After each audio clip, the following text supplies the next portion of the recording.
No, like seriously.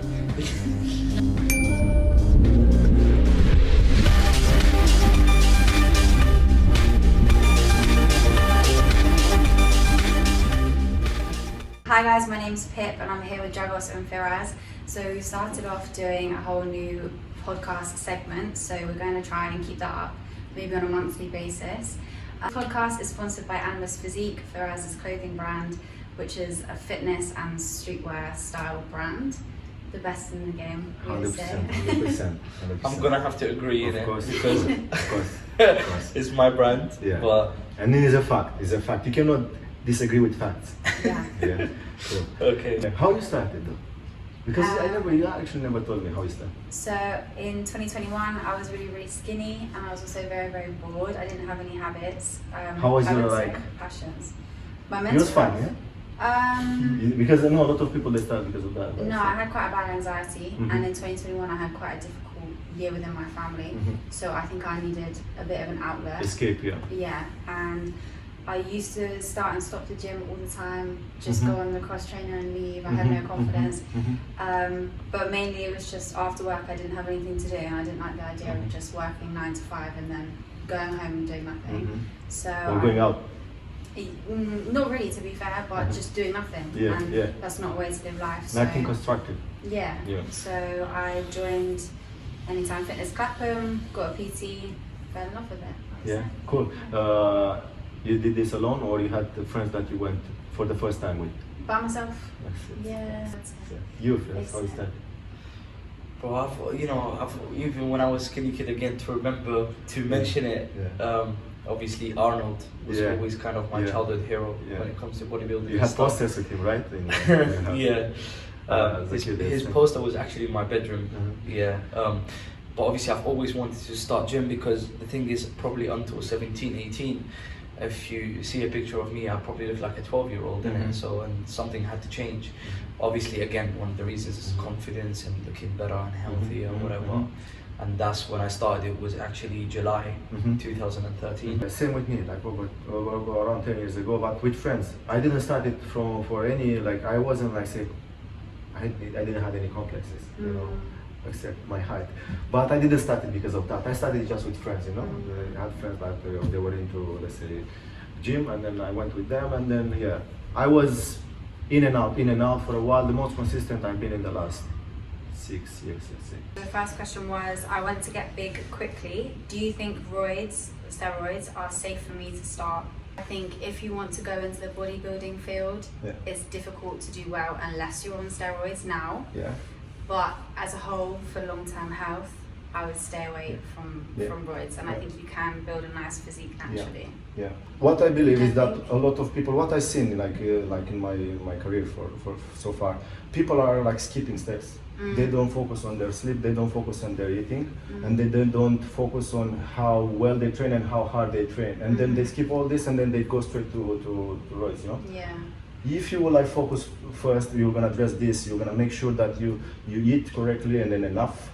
You track all your calories, and then also you eat as much dense food as possible. You put your protein high, carbs high as well, and then training, the intensity is there. Like make sure that there is no reps left after you finish that exercise. And then if the technique is right, that's enough for you to like get very good results.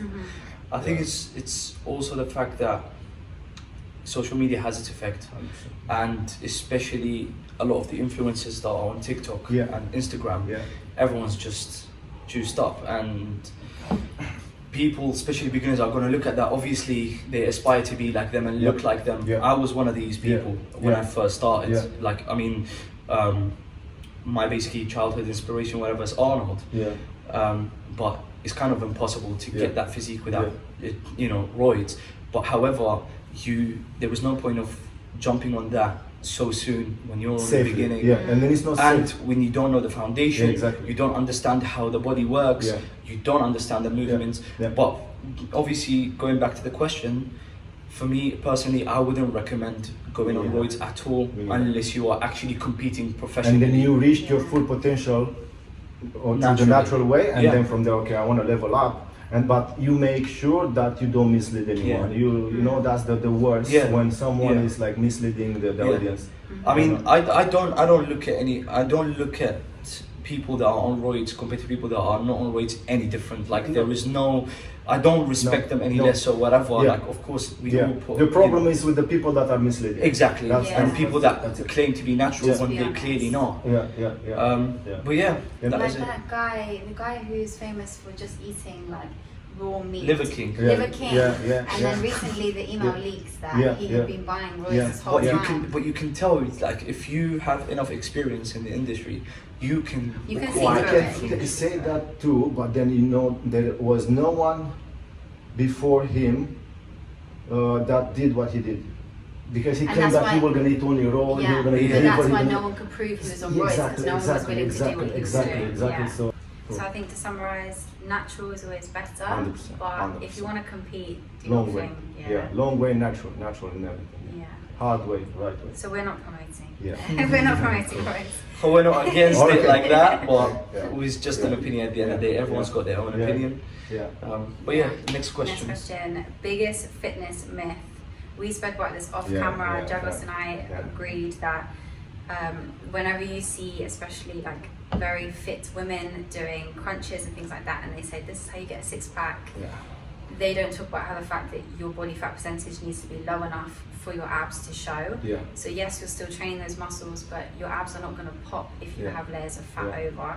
So you can do all the crunches, all the sit-ups in the world, and you're not going to look like the beach body bikini girl that you see on socials. That's my big. Firaz already touched on it earlier, but what are your favorite fitness influencers / athletes?